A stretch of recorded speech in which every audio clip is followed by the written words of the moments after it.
Hi, I'm the Sad Panda. This is going to be the 13th episode in my series, I Read This, Should You? Basically, I give you a review on a manga, web novel, or book that I've read, and you decide whether or not to read it based on the review I give. Now, of course, I'll only touch on the first 100 chapters or so, and in this one specifically, I'm only going to touch on the first 5 arcs, because it is my favorite story of all time, One Piece, by Oda. I don't know how to say his first name, so I'm just going to go Oda. Everyone calls him Goda in the One Piece fandom because he is the GOAT. Now, One Piece is a story about a kid named Luffy who wants to become king of the pirates. Now, I know being a pirate is considered a bad thing, IRL. Well, actually, there's a difference between a pirate and a privateer. Most of the people that you think of as pirates are actually privateers. They're essentially like murder, rob stuff. Like that's a privateer. A pirate is a different. I don't know how exactly it's different, but it's different as in they don't hurt people usually. You know, they just take stuff. You know, it's different. Anyways, Luffy, when he was a child, wanted to go on. I'm going to discuss the Orangetown Arc, which is the first arc. When Luffy was a kid, he wanted to go on a pirate's named Shanks crew. He wanted to be on his crew. He wanted to go out as a kid just to be a pirate. He didn't have a plan to be king of the pirates or anything. He just wanted to be a pirate. So to prove this, Luffy gets his iconic scar by stabbing himself in the face with a knife, and just to prove he's tough enough to be a pirate. And of course, all these guys, they're not bad pirates, so they're like, no, we can't take a kid. And then when he stabs himself, they're like, holy moly. And they do all this stuff to try to get him to not want to go, or he just can't go. Like they do this thing, Shanks does this thing where they go to a bar, and they're in a bar and they're drinking and stuff, and Luffy's can't drink, obviously he's a kid, and he's like, oh well, let's get him some juice. And he drinks some juice, and then Shanks laughs. He's like, I've never heard of a pirate that drinks juice. And so they're like, oh no, you can't go, you're not a pirate. They call him an anchor because he can't swim, and if you're a pirate you should be able to swim. So in this bar, this is where the first confrontation shows Luffy what a pirate means. He's sitting there, he's eating, and Shanks is there, their crew's there, they're laughing, and they're having a good time, and a band of bandits roll up. Now, in this world, pirates and bandits and people that are of ill intent get bounties, and the higher your bounty is, generally it means you're stronger, but not necessarily. It's more like a clout meter, because you can be super weak but cause a lot of damage, and you can get a high bounty. But, that's here, far in between, So these bandits show up, and Shanks is he's like, well, hey, it's fine. And the bandits want a drink, and they're like, all right, get us a drink. And the waitress is like, sorry, we just sold the last of our sake or whatever to these guys here. And Shanks, being the guy that he is, he hands the last bottle over, and he's like, hey man, take it, if you want something to drink. These bandits, they're like, do you even know who we are? They break the bottle, they break Shanks' stool, he falls on the ground, and covered in glass and liquor. And he's like, I have a $20,000 bounty. You don't even know who I am? It's called berries, but I'm just gonna say dollars because it's kind of confusing. He's like, I'm a bandit, all this stuff. And Shanks doesn't do anything about it, just sits there, and then the bandits leave, and Shanks and his crew just start laughing, and all of his crew's like, haha, you really got you, and Luffy gets absolutely livid at this. He's like, how could you let those guys make fun of you? How could you let those guys just do that to you? And Shanks was like, it's fine if it happens to me, it's just liquor, it's just this, it's fine, And it turns out, while this confrontation was happening, Luffy eats something called the Gumu Gumu no Mi, which is a devil fruit. Now in this world, the power system kind of goes like this. You got normal people, you got people like devil fruits, and then you have people with hockey, but I'm not gonna go over that. But yeah, devil fruits are kind of a big thing. In the early stories, or the early chapters, it's a very large portion of the story. Devil fruits can come in many shapes and sizes, and the Gumu Gumu no Mi, which is the gum gum fruit that Luffy has, allows him to stretch his body like gum and be immune to blunt force damage. So if you punch Luffy with without like a devil fruit or something, he'd be fine, like perfectly fine. You know, you could like crush him under like a rock and he would just be fine. You know, that's like his power. And it turns out that he ate Shanks's crew's gum fruit, which devil fruits can go for like $1 billion or 1 billion berries. So it's like, they're very expensive and they're very hard to find, at least in the East Blue where the story takes place, well, starts at least. So he eats this fruit and he becomes a Gum Man, which is what they say in the story. And the reason why they figure this out is because when Luffy has this big tirade of like, how can you do this? How can you let these guys beat you up? I thought you guys were pirates. And he tries to run away. Shanks grabs his hand to be like, hey, stop, just let me talk to you. And Luffy just keeps running because he's a Gum Man and his arm just stretches back. And then he gets all scared and it's a funny time. Now, then there's a slight time skip, like a little bit. Like Shanks and his crew are getting ready to leave. And they're like, where's Luffy, you know? And then they find out that Luffy, like, confronted the bandits because they came back and they were, like, making a mess of, like, the bar, which is the place where, like, his, like, aunt or whatever, like, works. So he's there all the time. And he gets upset and he's, like, tries to fight these bandits, which even though he's a Gum Man and he can't really take, like, he can take punches and stuff, like, they have guns, they have knives, and, like, they have, like, swords and stuff, and they just beat the crap out of Luffy. And then they're about to kill him, and Shanks rolls up, and he's like, yo, you know, you better let my friend go. These bandits, one of them pulls a gun out and aims it at Shanks, and he's like, or what? I could just kill you right now.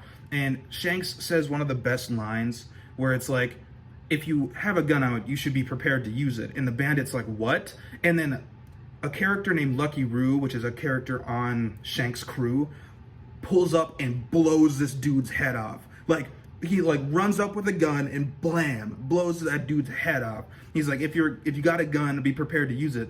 So he's like, we're pirates. We're not good people. Like, we are still pirates. This isn't a joke. He's like, because the way Shanks sees it is like, if stuff happens to him or like his crew, like if it's like just like stupid banter like that the bandits do, that where they talk big bravado and they break stuff and throw stuff, he doesn't care, you know, because it's like, it's just words, you know, it's just things, and you can replace things. But if it happens to his friends, that's a different situation, which is where Luffy gets the idea of like good pirates, because like he thinks that pirates are just like these cool, strong people that they always fight and they always do this. But no, Shanks is like, no. If stuff happens to us, that's fine. But if stuff happens to our friends, that's not okay.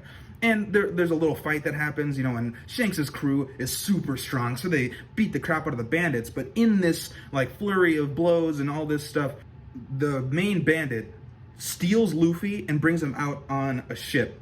Not a ship, like a small boat, and tries to get away. Now, what you don't know about devil fruits is that when you eat them, you become the enemy of the sea. So if you're up to your like ankles in water, you feel really weak. If you're up to your waist, you can't move. So like if you're thrown out into the ocean, like, which is why eating a gum fruit is really bad, or eating a devil fruit in general is really bad for a pirate, is because if you are thrown into the ocean, you can't make it back. Even if you know how to swim, even if you're like an Olympic athlete, if Michael Phelps ate a devil fruit and was thrown into a pool, he would drown, because it literally saps all of your strength. You cannot get away. So this guy figures that he has a devil fruit, and so he's like, well, I don't need this kid anymore, just kicks him out into the ocean. And Shanks, not having a devil fruit, swims out into the ocean and tries to save Luffy. And in doing so, a sea king, which is these giant sea monsters that like patrol in the ocean of this world, because this world is like 90% ocean, like 98% ocean. Like there's just small islands everywhere. There's like a lot of small islands, but like it's just like ocean. So there's these things called sea kings, which like patrol oceans and stuff. And Shanks goes out and saves Luffy, but in the process gets his arm chewed off. Now, Luffy, like, in realizing what he's done and that Shanks lost his arm, starts to bawl and cry, and Shanks is like, it's okay, you know, it's fine, this is fine. And Luffy's like, but your arm, and he's like, it's just an arm, you know. And it just proves that Shanks cares more about his friends than himself, which is a big thing in this story, you know. Like, the power of friendship, like, in a lot of media is like laughed at a lot, but like the idea is a lot different in this. It's not like you get a power up for being friends. It's like you will go to the ends of the earth for your friends. Just like in real life, you know, your best friend, you're not going to let them, like, hang them out to dry. They lose their job or they lose their house or whatever. You're going to be like, yeah, come over and stay with me. Like, I'm not going to let you out like that. And that's the essential way that Shanks proves that, like, friendship and stuff is more important than, like, material things. He isn't all that intelligent. Like, he's smart, but he has bad, like, emotional intelligence. He can't really, like, he has this way of thinking that when he goes and do something, he will do it. Like, no matter what it is, if it's something that sounds crazy, he'll go out and do it, which is why the whole story is him going out to become the Pirate King. Now, we don't know, I mean, we don't know what's happening. Like, he's gonna be the Pirate King. That's what we know as, like, a fan. Like, I've read all of the manga, I've watched all of the anime, so I am very, I love this story. It's my favorite story of all time. But after this sad moment, you know, Shanks is like, all right, I'm going to leave. And Luffy understands that he's not old enough or strong enough to go on the ocean on his own or with Shanks's crew. So, and at this last, like, moment, this send-off, Shanks takes off his, like, straw hat and puts it on Luffy's head. And he's like, hey, when you become a great pirate, give this back to me. And this is where Luffy vows to become the king of the pirates. It is the most touching, like, moment between Shanks and Luffy. And, like, Shanks is like, when you become a great pirate, give this hat back to me. So, like, it's like a promise to become the Pirate King. That's his, like, symbol of promise. That's his treasure. Now, we'll go over what treasure means in a little bit here. Now we got the Orangetown Arc that comes after that, which is where Luffy meets Zoro and he meets Kobe. He also meets Helmeppo, which is not a big character, but is a side character that we see some of throughout the story. Now, Zoro is... When Luffy... Okay, so after this, there's a small time skip of, like, 10 years or something like that, because he's, like, a kid, and, like, 10 years or something like that. So he is, like, now he's been training for 10 years. Like, that all happens off-screen. This is why I like this shonen so much. It doesn't... Like, the training arcs aren't really training arcs. They're, like... You just see the results of training, because, like, a lot of times the training arcs are, like, the most boring thing. Like, I think of My Hero Academia, when they go to the camp, that training arc is really boring to me. It's like, yeah, you're using your powers and you're getting better at them, and I get that, but I don't need to see it. Like, I can infer as an adult that you have trained to become better. Like, in like, Naruto, like, they have, like, a lot of training arcs, and you see that, and it's like, yeah, I get it, but it's like, I don't need to see all of it. I just need to see, like, the important stuff.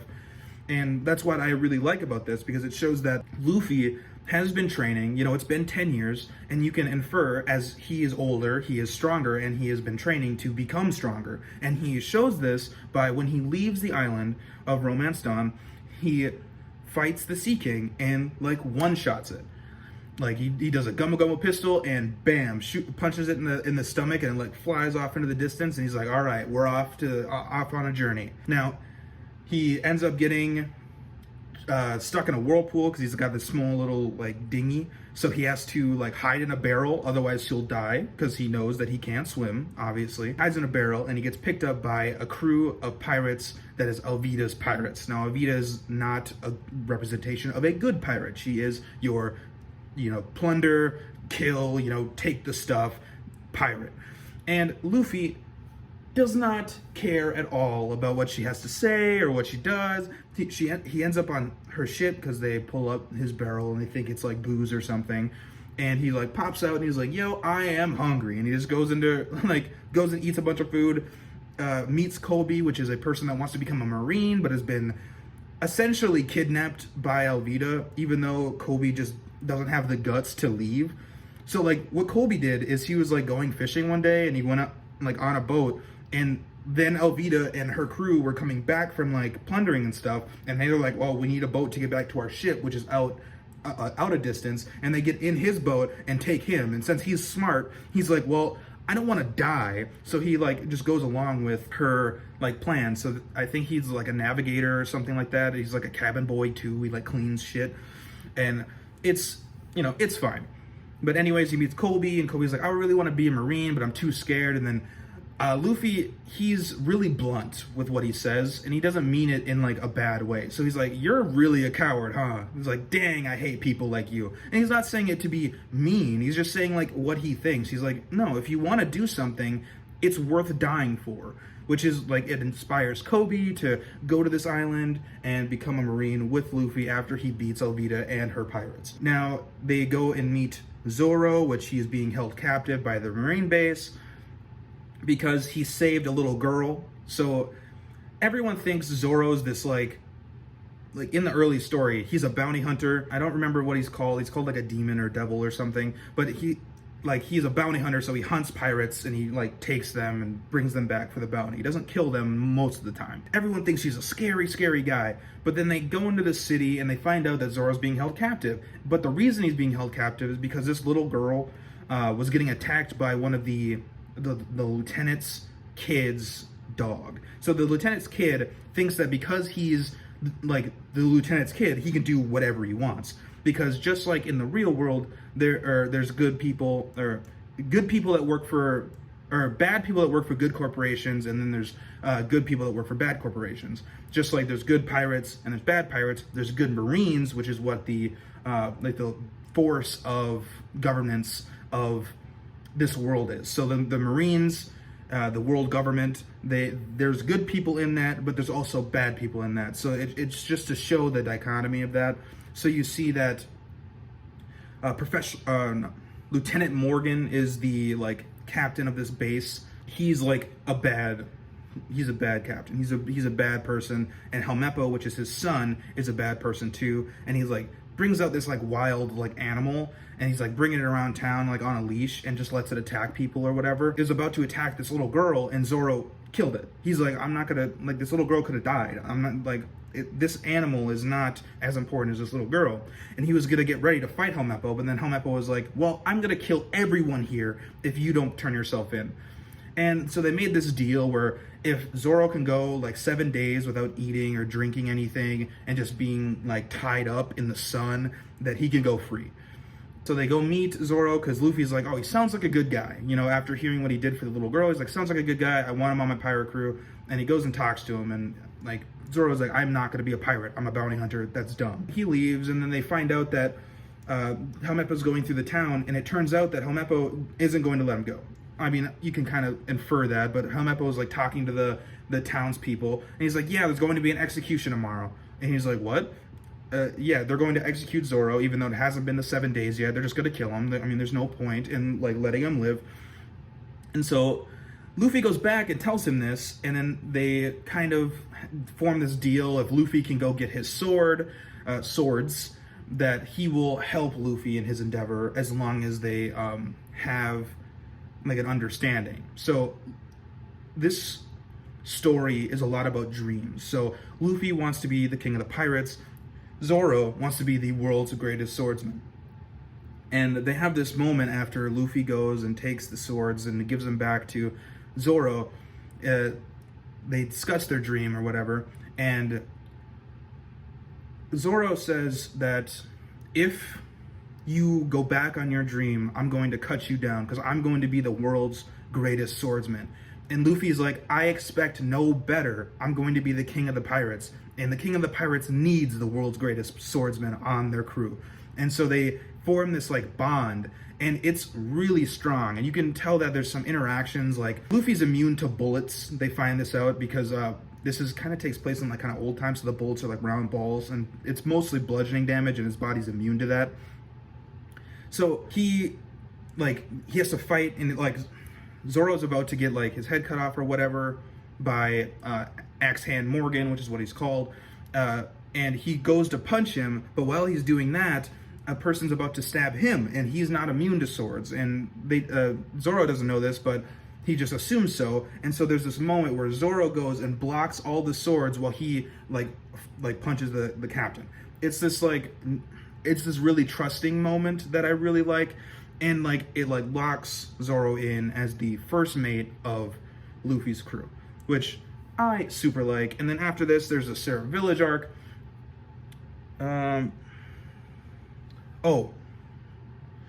Orangetown, in this arc, I think they also meet Nami. which is the navigator of the crew, even though she's like not the greatest person, you know. She at least from what you can tell in the early stories, she's called a cat burglar Nami. She robs people, she robs pirates, and she hates pirates. And when Luffy tells her that he's a pirate and that he wants her to be on the crew because she's really smart and a good navigator, because Luffy and Zoro are both notorious for not getting where they need to be in a timely manner. They're not good with direction. They just go. They just go. So Luffy and Zoro are like, well, Luffy's like, I want her as my navigator. No one else can be my navigator. It's going to be her. And Zoro, obviously, he's the more emotionally intelligent one, so he can see that she doesn't want to be, even though she said she's going to be like on his crew. And so he pays really close attention to her. You know, that's like the dichotomy of that. Then we get to the Syrup Village arc, which is where we meet the marksman of the crew, Usopp. I forgot for a second. It's crazy. But we meet Usopp. This is one of the weaker arcs in the first 5 arcs. I'm not gonna lie here, it's not my favorite, but I do love Usopp as a character. On his island that he's has a village and he lives there. He's known as the town liar. So he'll go through the town and lie all the time. But it's not to get any gain out of it. There's a sad story behind it. So when Usopp was a kid, his dad, Yasopp, left to be a pirate. And his mom got sick and she was dying. And Usopp got it in his mind that his dad's going to come back and he's going to save his mom with special medicine that he found out on the sea. And he's gonna go check and he's gonna go see. So every day he'll go out to the docks or whatever, and then he'll run back and say that there's pirates there. And he did that because when his mom died, he had a mental thing where he was like, my dad's gonna come back. It's kind of sad. He's like, my dad's gonna come back and he's gonna bring this medicine and it's gonna be fine. And his mom obviously knew she was in love with him and he was in love with her, but his mom she knows that he's a pirate and he's gone for a long time, and sometimes it's just the wrong time, you know. And so, she understands this and she dies, and it's very sad. It's a very heartbreaking moment with Usopp and his mom. So after that, he goes through the town lying, and everyone hates it and gets really mad about it, but they don't actually hate it. They have to pretend to hate it because they have to give him kind of motivation to continue doing it. And in this arc, he stops doing it because he gets called a liar by the one person that usually believes his stories. He has this breakdown where he's like, well, I'm just not going to do that anymore. I need to grow up. I need to, if I'm going to be a pirate, I need to go out and be a pirate or whatever. And all of the townspeople get really sad about this. And there's this moment where Luffy and Zoro and Nami, they come to the island, and there's this pirate plot that this guy's Koro of the Cats, which is a pirate crew, they try to fight. They try to kill this the girl that Usopp likes, and they have to protect her, and they find out that he's not lying about the pirates and stuff, and it's this whole thing. It's very cute, and this is where they get the boat, the Going Merry. The Going Merry is the best boat in the show. It is, it's so good. It's so nice. It may not seem like much when you first read it, but once you get in there, and there's some really sad stuff. But I'm not going to go over that because it's too far away. So that's the summary of the Syrup Village arc. They fight some pirates. They recruit Usopp. Boom. We're off to the Baratie arc, which is one of the best arcs in the beginning. Not my favorite arc in the beginning. A lot of people will be like, oh, it's my favorite arc. But no. My favorite arc in the beginning is the one after this one, but we'll get to that. The Baratie arc is they're really hungry, and they don't know anything about nutrition or anything. So Luffy's next thought is, we need a cook for our pirate crew. So we need to go and we need to get a cook for our pirate crew. So they go out to this floating, it's a floating restaurant called the Baratie, and it has pirate cooks and stuff. And they go there just because they're hungry and they don't have food or anything, but they're like, oh, maybe here we can find a cook. And this is where we meet Blackleg Sanji, which is a great character. I love him a lot. He's known as the simp. He is crazy simpy. It's awesome. It's funny. He's a cook, and he's a good cook, and he cares a lot about food. Like, he cares a lot about food. And we see this early on before we see his like backstory and stuff. This Marine captain shows up at the Baratier with his like date or whatever, and Sanji, like the waiter that was supposed to serve them, was out sick. So Sanji, as he's not the head cook, but he's like the second cook. He's like the sous chef. He had to be a waiter for the day, and so he comes out with the stuff and he has gives them the food and all that. And this captain gets really mad at Sanji because he called beforehand. They have this thing called snail, like it's a snail, and it goes beto beto beto beto when it rings. It's really funny. But what they are is like communication device. Like these snails are like telepathic, and they can communicate between themselves. And if you speak into it, it will like copy your voice and say it on the other line, that kind of thing. So he called beforehand, and he wanted to look impressive to his date. So he called beforehand and was like, hey, I want you to prep this exact wine, and I want it to be like an old vintage wine, but this exact wine, and then when I get there, I'm just going to guess it, and you're going to say that I'm correct. And that's what he wanted to do, because he wanted to like smell the wine, sip the wine, and be like, ooh, it's like 1895, oh man. No. And Sanji, he's not the waiter, so he doesn't care about that. And when they ask for wine, he just grabs a wine and pours it.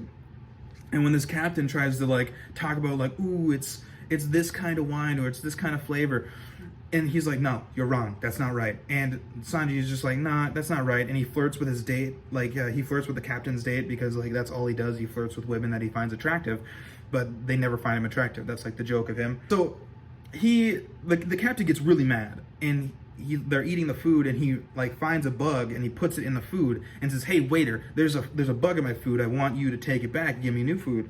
And Sanji's like, no, you can pick that out, you can eat that still. And the captain's like, what? I'm not gonna eat that. He's like, you are gonna eat that. And he like ends up breaking the bowl and like throwing the soup on the ground, and Sanji gets so mad, he beats the crap out of this captain, and we don't know why that is. Like, he beats the crap out of the captain. He's like, that food was still good, you could have ate that. And he didn't, and so he beats him up. Well, it turns out that Sanji's backstory is very, very rough when it comes to food. So the backstory that we see is the main chef, the head chef of the Baratier, is Redleg Zeph, and he was a pirate. That what he would do is he would go and he would steal people's stuff, but he would always leave the food, because he was a captain of like chef pirates. So they all like good at cooking and stuff like that. But the reason why is because starvation on the sea is scary. So you won't know when the next ship will come by to save you. You have to save all the food you can, eat everything you can, because if you don't have food, you could just starve to death, and that's a horrible way to go, because it's easy to get water if you're like on rocks and stuff, because it'll rain, precipitation and stuff, and you can just drink that water. But you can't get food everywhere, and if you're like stuck on like a huge rock and you can't get down to like fish or anything, you will just die. You will starve to death and die. And so Zeph is robbing the ship, and Sanji is on the ship that he's robbing. And he ends up like trying to fight Zeph, and Zeph just beats him up, because he's like, well, I'm a pirate, I'm not gonna deal with this kid. And there's like a storm brewing, and as the storm's brewing, a huge wave knocks Sanji, like these ships together, like crash and burn almost, and Sanji gets knocked off into the ocean. And Sanji's goal is to find the All Blue, which is a place where all of the seas of the world meet. There's the East Blue, the West Blue, the North Blue, and the South Blue. There's a spot where all the seas converge, and there will be all the fish from all the seas. And it's called the All Blue because you can find any kind of fish that you're looking for, no matter where it is locally, normally. So Sanji's like, I want to find the All Blue, and then he gets knocked off, and Zeph is like, damn it. And he jumps off into the ocean and tries to save Sanji. And in the manga and in the anime, there's two different representations of what Zeph does. And I like the manga one more because it shows how much Zeph cares about like Sanji, even though he pretends that he doesn't care, and they have this like emotional relationship where they pretend that they don't care about each other, but they care a lot, like a lot. Like Sanji sees Zeph as his like dad later on in the Baratier arc, but in this backstory, he just calls him an old man and he hates him. So Zeph, they end up on like a rock, and Zeph gives Sanji a small bag of food, and he has this huge bag of food, and he gives it to Sanji. He's like, ration this out, and if you eat this a little bit every day so we can last here a long time. We don't know when the next ship is going to be here. And Sanji's like, well, why do you get the big bag of food? Why do I have to have the small bag? He's like, because I'm bigger than you, and I eat more than you, so I get more food. I'm bigger than you, and I get more food. And it turns out that Zeph gave Sanji all the food. Like, that small bag of food was all the food that they had, and that big bag was full of just treasure, like gold and stuff like that. And it turns out Zeph breaks off his leg and eats his leg. And this guy, Red Leg Zeph, is known for his like fighting and like his kicks. He's called Red Leg Zeph because when he kicks people, like it covers his entire leg in blood because he's like crazy strong. But he breaks off and eats his own leg to survive and gives Sanji all the food. Now, this Sanji is a kid, and he doesn't see this. He doesn't realize this. So eventually, he runs out of food. It's been like 30 days or something like that. He's run out of food. He ran out of food like at like day like 18 or something. So it's been like 12 days with no food. And he's like, all right, well, I'm going to go kill, because he looks over, because they both sit on opposite sides of this like rock so they can see if ships come from one side or the other side. And he ends up going to the other side. He sees that Zeph has that big bag still, and Sanji has like a knife. He was a cook on that other ship, so he has a knife, and he goes to stab and kill Zeph. And before he stabs him, Zeph is like, what are you doing on this side? I told you not to come over here until there was a ship. Is there a ship on the other side? And Sanji's like, no, you have food, give it to me. And he like goes over to the bag and like cuts it open and realizes that it's like gold and jewels. And Sanji realizes like, wait, it's been like 30 days. You've had no food. Where's your food? And he goes and sees Zeph and sees that Zeph broke off his own leg and ate it and like tied a belt around so he didn't bleed to death. And Sanji realizes that Zeph's livelihood is gone. He can no longer be Red Leg Zeph because his leg is gone. And he breaks down and he cries. And Zeph is like, don't cry, you're wasting water. Like, it's this like most emotional moment. So Sanji knows the importance of food and how much that on the sea you need to be fed, and all the food that there is can't go to waste. Even like the scraps can be used and vital to survival. And when Sanji sees that this captain just throws away food, he gets angry. And this happens multiple times in the story. When he sees people that waste food and stuff, he gets mad, like absolutely livid. There's this big fight that happens. We meet one of the warlords of the sea called Hawkeye, and he is a really badass character. So in this world, there are called warlords of the sea, and they're people that are pirates, but they work for the world government. So when so it gets their bounty frozen, instead of their bounty like going up and up and up, and people wanting to fight them more and more often and maybe kill them, they work for the government to capture other pirates so they don't get a higher bounty, and their bounty's frozen. So technically, if you were to turn in like Hawkeye, you wouldn't get any bounty or anything, because he's the Black Swordsman is what he's called. He's Hawkeye, the Black Swordsman, and it's super cool. But it turns out that Hawkeye is the world's greatest swordsman. So Zoro ends up fighting him and losing miserably, no shot. Hawkeye has this like tiny little dagger, and he's like about to fight Zoro, which has 3 swords. He has one in his mouth and 2 in his hands, and he's about to fight Zoro. And Zoro's like, what are you doing with that little butter knife? And Hawkeye says some just so badass stuff. He's like, you wouldn't use a cannon to hunt a rabbit. And that's so disrespectful, but so true, because we see in this same arc what his sword can actually do. Like, Hawkeye has this giant sword. It's a giant curved black blade that's like a cross, And when he swings it, he can send like air slashes to cut galleons in half. Galleons are giant ships, like multiple floored giant ships that he just one shot, cut it in half, destroyed the whole ship. And so we know what Hawkeye can do with one sword. And we're like, oh man, Zoro's gonna get, this is gonna be a great fight. And obviously it's a shonen, so we're like, oh, Zoro's gonna win, you know? No shot, almost dies.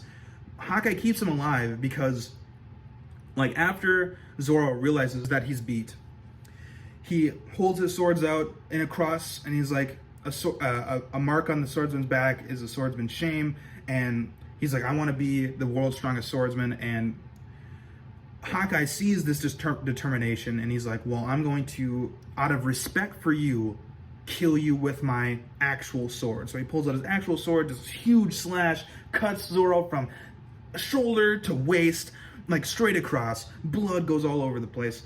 And Luffy sees this, and Luffy sees that Zoro is his like friend, is his first mate. So he gets mad, he gets angry at this, and tries to like punch like Hawkeye, but like he stops before them because he sees his arms getting cut off. So he realizes that he can't beat him, and he's like there in anger and rage. He wants to fight him, but he knows he can't. And Hawkeye says, don't worry, he's not dead. Zoro has this like potential that Hawkeye sees, and Hawkeye says to Zoro before he leaves, he's like, I will hold on to this position until you come and take it from me. So Hawkeye realizes that Zoro has the potential to be the world's greatest swordsman. And he doesn't kill him because he has this potential, and he leaves after that, and the arc continues. Like, the arc was broken up by that, and then the arc continues with another guy that he's not a huge deal, it's kind of garbage. So that's the Baratie arc, and then we get Sanji on the team, and boom, we got a small crew of Zoro, Luffy, Nami, Sanji, Usopp.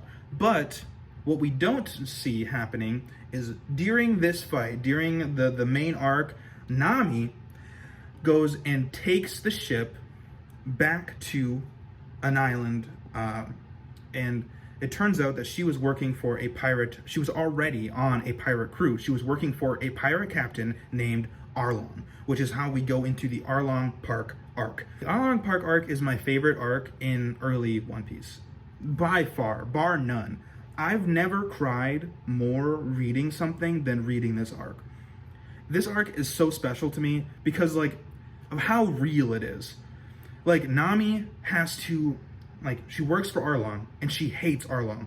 She hates Arlong because he subjugated the entire island that her family lived in and killed her mom in front of her and made her pay for her life. Like, it's so messed up. And then he pretty much told her that if you get me 1 billion berries, which is a lot of money, if you get me 1 billion berries, you can buy this island back and I will leave. So she gets really close. She gets really, really close.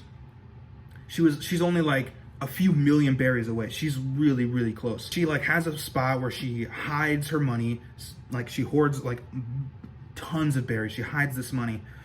And she comes back with extra money, and she's like so close. She has to go like on one more expedition, and when she comes back, she'll have enough money to pay Arlong to get her like her island back, her family back, because Arlong is a fishman, and in this world, fishmen are like hybrid people. Arlong is a saw shark, I believe. It's like they have this like the sharp noses and stuff, and they're like 10 times stronger than like a regular person. So like if you are like a national bodybuilder and you are like ripped to all hell, a fishman of just regular build would beat you in a fight, no shot. And Arlong is like one of these stronger fishmen, so he's like really strong. And so she goes through all this, and she goes through this strife of seeing the person that killed her mom every time she goes back to her home. And like Luffy realizes that she stole the ship, right? And he's like, nope, she's part of the crew. I need to figure out why this happened. I don't care that she stole it. She's part of the crew. I'm not going anywhere without our navigator. And so he goes to the island and he gets this like backstory of Nami, like, or he doesn't get it because he doesn't care. He literally says that when Nojiko, which is Nami's sister, says like, oh, do you want to know why she is the way she is? Luffy's like, no.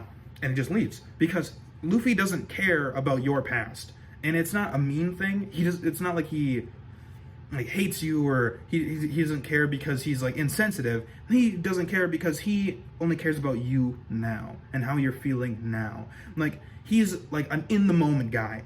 And when he realizes that like Arlong goes and hires the military because Arlong is one of these warlords, and he gets the military to rob Nami because Nami is so good at what she does, her navigation, her cartography, where you like chart the seas and stuff. She's so good at this that he wants her to work for him until she dies.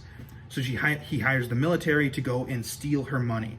He gives them a general idea of where it is because he doesn't know for sure, but he gives them a general idea of where it is and hires them to go steal it, and they get to keep half of it.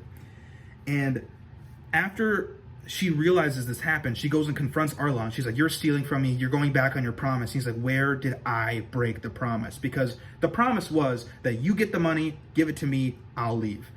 But there's nothing, no stipulations where if you get the money stolen, I have to leave still. No, it's you get the money, you physically give me the money, and then I'll leave. So the fact that she gets all of her money stolen and she has to start over from zero, it breaks her. Like mentally, it breaks her. And she's like in a rage. She's crying and she like goes back to her like hometown. She's like, it's fine, we'll just start over. And it turns out that the town, like at first they were mad that she was working for Arlong, but they found out later that she was trying to buy back their freedom. And so they pretended that they didn't know. They didn't know why. So they pretended that that if she wanted to, she could leave. Like they care so much about Nami and Nojiko that if they wanted to, they could leave and they wouldn't complain, they wouldn't cry. And Nami's just like, it's fine, I'll start over. And they realize that she's broken and they're like, no, we're gonna go fight him. And they know how strong Arlong is. Like Arlong is physically strong enough to flip a house. Like he could go to the foundation of the house and flip it. And they realize how strong he is, and they're like, well, we gotta fight him. You know, Nami, you can't go through this anymore. We know we gotta go fight him. And she realizes that they're going to go and die. And she like breaks down. She's crying. She has a knife and she's like stabbing her arm, which is the insignia of the Arlong pirates. And she's like crying and she's mad and upset, and Luffy finds her. And Nami is like, go away, I don't want you here. And Luffy's like, I know. And she's like, I don't need your help. I never needed your help. I don't like you guys. He's like, I know. And then she just like cries and cries, and then she looks at Luffy and she's just like, please help me. And it's this beautiful moment because early in the story, I told you that Luffy's straw hat is his treasure. Now, Nami didn't understand this because when they first met, Nami, she thinks of treasure as gold, jewels, pirate maps, and things, but when she sees that his hat gets cut in that same arc, Luffy goes into a rage because it's not the hat houses like something. It's the hat symbolizes his promise to Shanks and how much it means to him. So there's a moment where he, like in that same arc, in the Orangetown arc, Nami tries to take his hat and he gets enraged. He's like, don't touch my hat. And in this moment where Nami is here kneeling down, crying, he takes his hat off and puts it on her head. He doesn't say anything, and he just walks to Arlong Park. And Nami realizes that symbolizes how much he cares about her, even though she's only been on the crew for like a couple weeks, how much he cares about her, because that hat is his only treasure. And like that is his promise to Shanks, that he will bring that hat back, and he trusts her enough to put it on her head to protect it while he goes and fights for her. It is it is just the most touching moment, and I am absolutely obsessed with the Arlong Park arc. I will go out of my way to watch the Arlong Park arc alone and cry. Like, just thinking about it almost brings tears to my eyes. It's wonderful. And the thing is this isn't the only arc that I could watch again and cry. I don't cry like watching movies, like sad things like dogs dying or people dying, like a family like going through hardships.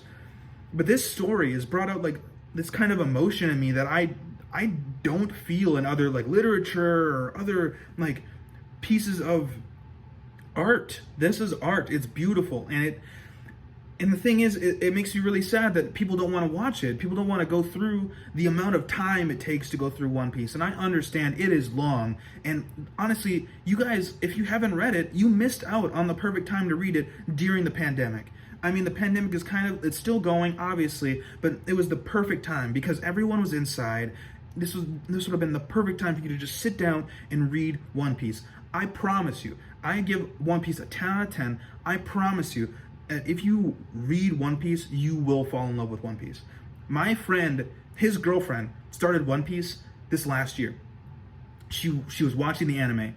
She got caught up to the anime, and she had to go out of her way to get Viz so she could read up to where she is now. She is caught up. She caught up this last year because she loves One Piece. And by the way, she hated it when she first started watching it.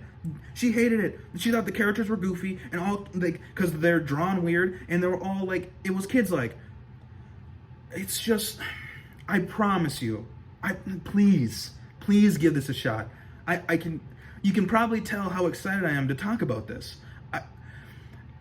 I've been almost talking for an hour. It's been 50 minutes, and I am in love. Okay, I'm in love with this story. Luffy is the best protagonist you could think of. He sticks to his guns. Like other protagonists, they come flippy, wishy-washy, flip-flop. No. Luffy has a thought process that pirates are this. They value freedom. They're not horrible people, but they're not the nicest either. Like the way he describes it, he's like, good people, like heroes, will share the meat. Because Luffy loves meat. He eats a shit ton of meat. And Luffy loves meat. And the way he describes being a pirate is heroes will share the meat. I want all the meat. Like, that's literally it.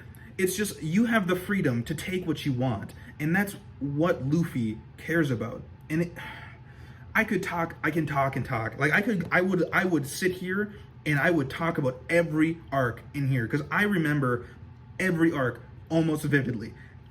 And I don't have like an eidetic memory, okay? I can't pull stuff out. Like I can't remember what I did this morning. I don't know. But I can tell you right now that if you read this story, you will love it. I don't know. If you like shonen at all, you will like it. If you like emotional ties and realism when it comes to like tough topics and how someone without the emotional intelligence to understand it will still go out of his way to help you, you will love this. Like, it's just something that I can't get over. And if you watch this whole video, thank you very much. And if you've read One Piece, let me know your favorite arc. I'll let you know right now. Mine is either the Impel Down arc or the Marineford arc. I love it so much. So much emotional ties. Mr. 2 and all that stuff. You know. If you know, you know. But let me know what your favorite arc is, what your favorite anime is, what your favorite manga is. I want to know. Mine is obviously my favorite manga is One Piece. My favorite anime is Elfen Lied, and I'll probably go over Elfen Lied pretty soon. I might review that because even though it's not a manga that I've read, it's just a nostalgic anime for me. Like I went over Percy Jackson, which is nostalgic for me, and I have a lot of nostalgia for Elfen Lied, even though it's a pretty dark anime. It's just one that I watched a lot when I was younger. When I was in high school still, it was one of the first anime that I thought was actually good. Like I used to hate Dragon Ball. I like Dragon Ball now, but I used to not understand Dragon Ball and stuff because I thought like, oh, it's just this guy getting stronger for no reason. It doesn't make sense to me. And I understand it now and I like it.